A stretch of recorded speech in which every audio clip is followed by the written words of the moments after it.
일일이 보실 필요는 없고요. 우리는 지금 이런 상황에 들어와 있습니다. 지금 이대로라면 이 그래프가 제로 시점 밑에까지 떨어질 확률이 굉장히 높다는 겁니다. 전형적인 디플레이션의 그림이고요. 문제는 디플레이션은 돈만 풀면 해결이 됩니다.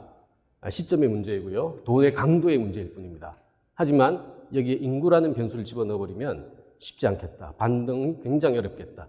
안타깝게도 이런 상황에 직면했던 서구 사례의 공통지점에서는 이것을 딛고 반등으로 올라선 사례는 없다라는 게 지금까지의 경험칙입니다. 그래서 사실은 우리가 지금 준비해야 되는 가장 중요한 포인트가 인구 변화로부터 비롯되는 거의 모든 것들에 대한 재검토가 필요하다는 말씀을 좀 드리고 싶고요. 몇 가지 가져왔습니다. 많은 그 변화를 알 수 있는 통계치가 있는데요. 크게 세 가지만 보겠습니다. 출산율 6.5명, 0.92가 재작년에 0.92였고요. 올해 0.84, 작년에 0.84를 찍었습니다.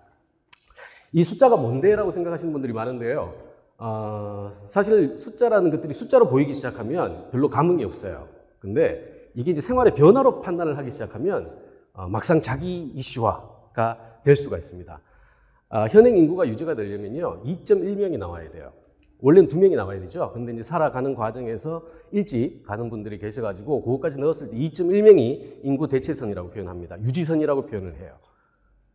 정상적으로 부부가 결혼하면 둘 낳죠. 그렇게 되면 인구가 유지가 되는 겁니다. 그런데 1.3명 이하로 떨어지면 인구 위기선이라고 표현해요. 유엔의 지금 인구 통계를 보고하고 있는 한 180여 개 국가 중에서 1.3 이하, 인구 위기선에 떨어진 국가들이 10개 국가가 되지 않습니다. 한국은요, 0.84라고 표현했어요. 둘이 결혼해서 하나도 안 낳는다는 결론이 되는 겁니다. 자, 이렇게 산술적으로 우리가 따지고 들어가면요, 지금 한때는 6.5명이 나왔는데 지금 1명이 안 된다라고 하는 것은 요 세 번째 느낌입니다.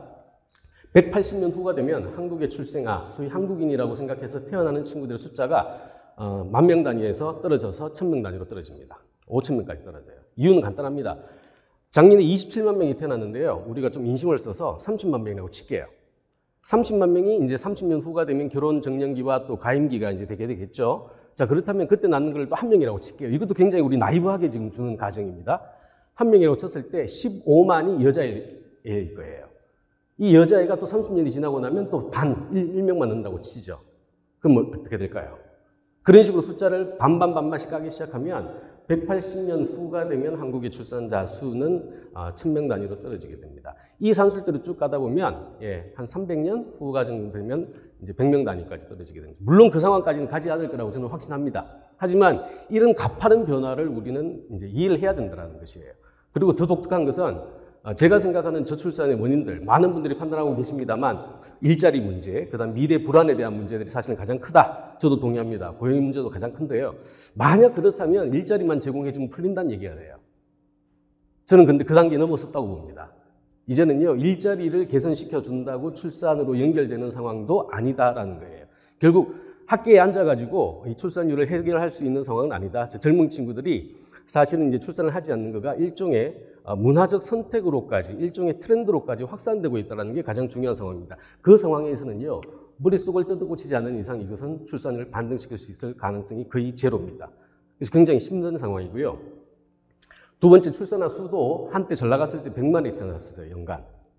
70년, 71년생이 100만입니다. 근데 우리가 조심해야 될 것은요, 한국의 베이비 부머는 55년부터 63년생을 얘기를 합니다. 그거 잘못됐어요.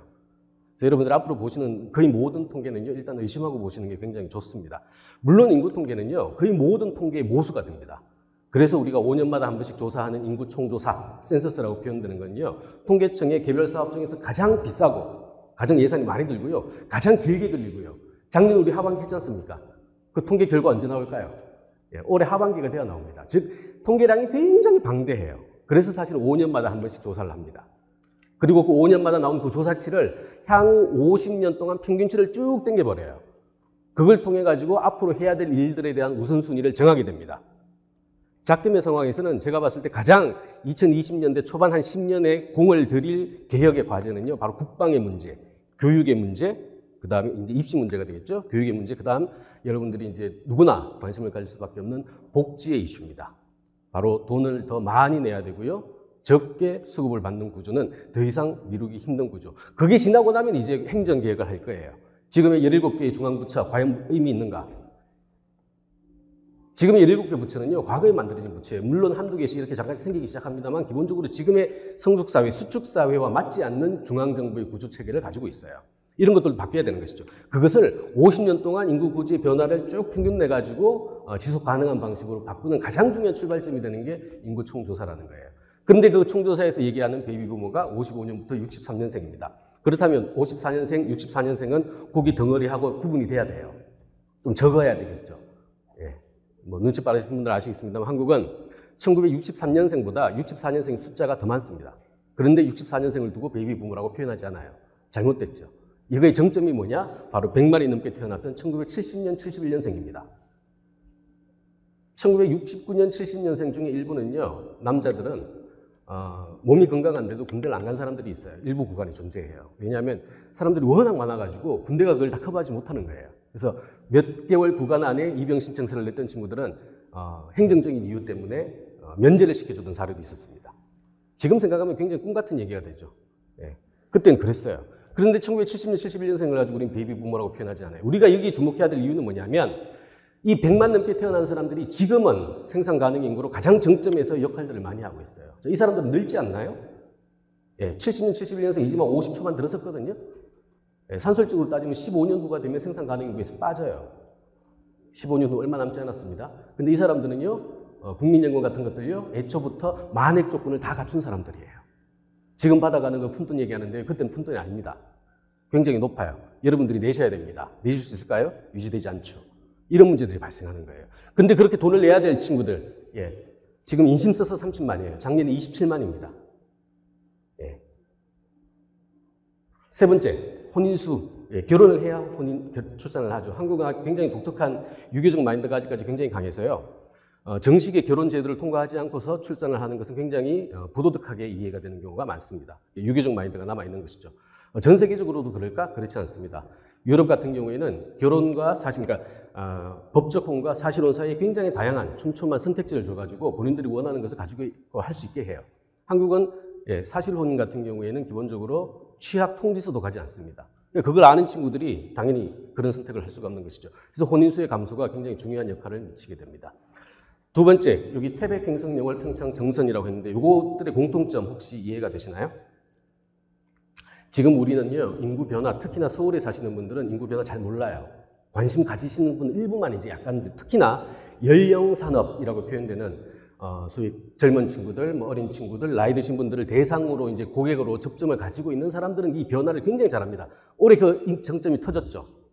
예, 소위 이제 전입시대라고 표현되는 2002년생이 대학 입시를 쳤죠.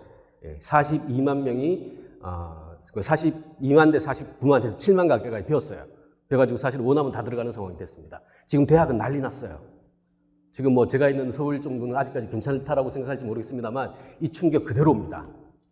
그런데 그렇지 않은 경우에는 별로 체감은 하지 못하는 것 같아요. 그런데 자기 지방을 가보시면요, 서울의 미래는 지방의 현재입니다. 지방은요, 생존이 불가능한 상황까지 전락한 데가 너무 많아요. 밑에 있는 여기 두 개의 그룹군은요, 작년 기초지자체 선거에서 국회의원 한 자리를 가지고 있는 지역구의 숫자입니다. 옛날에 잘 나갈 때요, 60년, 70년대는 다 개별적으로 동네 하나마다 국회의원들이 다 있었어요. 지금 강원권 전체 국회의원 수가 4명이 되지 않습니다. 한때 수십 명이 있었어요. 그들에게 인구 감소는 바로 생활의 문제, 이슈의 문제를 이미 이제 넘겨왔다는 것이죠. 한국은 어떨까요? 서울은 어떨까요? 서울은 아직까지 괜찮은 것 같아요. 근데 그 충격이요, 1, 2년 안에 바로 벌어지게 됩니다. 특히 서울에서 살기 힘든 상황이 되면서요, 아까 얘기한 디플레이션일지 모르는 그런 어떤 저성장의 파도가 바로 서울 권역을 바로 강타하는 느낌으로 가게 됩니다. 그래서 굉장히 심각한 거예요. 이거는요, 아까 5년마다 한 번씩 총조사 한다고 그랬죠. 그런데 2019년에 특별 추계를 했어요. 정상적으로는 정례 추계라고 표현합니다만 특별 추계라는 단어를 넣어가지고 한번 돌려봤어요. 이유는 뭐 2015년에 했고요, 2020년에 했어요. 그럼 이 정상적인 5년 기다렸다가 하면 됩니다. 근데 2019년에 갑자기 이 조사를 했어요. 이유는 2015년에 추계했던 50년짜리 그림이 다 틀려버린 거예요. 불과 2, 3년 동안에. 가장 큰 이유는 누구도 예상하지 못했던 저출산이었어요. 인류가 자연정상적으로 간다 하더라도 1명이나 떨어진 데는 없습니다. 서울 지금 그러니까 한국은 0.84인데요. 0.84를 찍은 거는요, 없어요. 저도 사실은 그런 연구를 많이 하면서 해외 선진국들 많이 돌아다니는데요. 이제는 해외 선진국에서 우리나라를 찾아와야 돼요. 왜? 전날은 도대체 어떤 이유가 있길래 인류가 걸어가보지 못한 출생률 1 이하의 시대를 그것도 3년 연속 짓고 있을까? 3년 연속일까요? 제가 봤을 때는 앞으로 계속 갈 확률이 굉장히 높습니다. 서울이 지배하는 한, 왜? 서울의 출산율은 0.84보다 더 낮거든요. 이게 평균을 갉아먹고 있어요. 굉장히 큰 문제입니다. 그것을 반영해가지고 이 그래프를 깔았는데 그때 나온 결과 중에서 굉장히 다양한 결과가 있는데 핵심은 하나, 한국의 인구 감소가 원래는 2015년의 추계에 따르면 2029년에 시작될 거라고 봤어요. 여유가 있었죠. 여유가 있어서 2015년에 그 자료를 내면서도 앞으로 한 14, 15년 있으니까 조금 천천히 개혁해도 되겠지 라고 이제 생각했던 거예요. 그런데 2, 3년 동안 변화가 만만치 않아가지고 한번 돌려봤더니 그 결과가 어떻게 나오냐. 한국의 인구 감소는 2029년이 아니라 2019년으로 이미 해당 시점에 인구 감소가 시작이 됐어요. 올해는 2년 차입니다. 인구 감소가 10년 앞당겨졌어요. 불과 2, 3년의 추계를 못 기다리고. 그 얘기는 뭘까요? 전 이 그래프가 상징하는 거는요. 여러분들이 관심사로 돌리면 딱 두 가지입니다. 첫 번째, 정년 연장 얘기예요. 정년 연장 왜 할까요? 젊은 친구들은 좀 싫어하죠. 근데 본인들도 늙어간다고 생각하면 당연히 해야 될 겁니다. 근데 그걸 왜 할까요? 국가가 나이 드신 분들을 좋아해서요? 아니에요. 두 번째입니다. 바로 국민연금을 덜 주기 위해서 하는 거예요. 뭐 덜 준다는 표현은 좀 그렇습니다만 지속 가능성을 높이기 위해서입니다. 당장 정년 연장과 같이 들어가는 국민연금의 개혁 논의는요. 지금 코로나 사태가 아니었으면 작년부터 올해 아마 내년까지 굉장히 중요한 핫 이슈가 됐을 거예요. 지금 그게 다 밀어냈습니다. 아직 시간이 있다고 생각할지 모르겠습니다만 이런 결론이 나온다는 얘기는요. 굉장히 경직적으로 제도가 바뀐다는 것을 의미합니다. 저항의 시간조차 없을 정도로까지, 조정의 시간조차 없을 정도로까지 빠르게 나올 거예요.